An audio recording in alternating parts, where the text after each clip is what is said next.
சின்ன பாப்பா எங்கள் செல்ல பாப்பா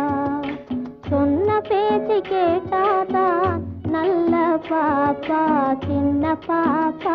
எங்கள் செல்ல பாப்பா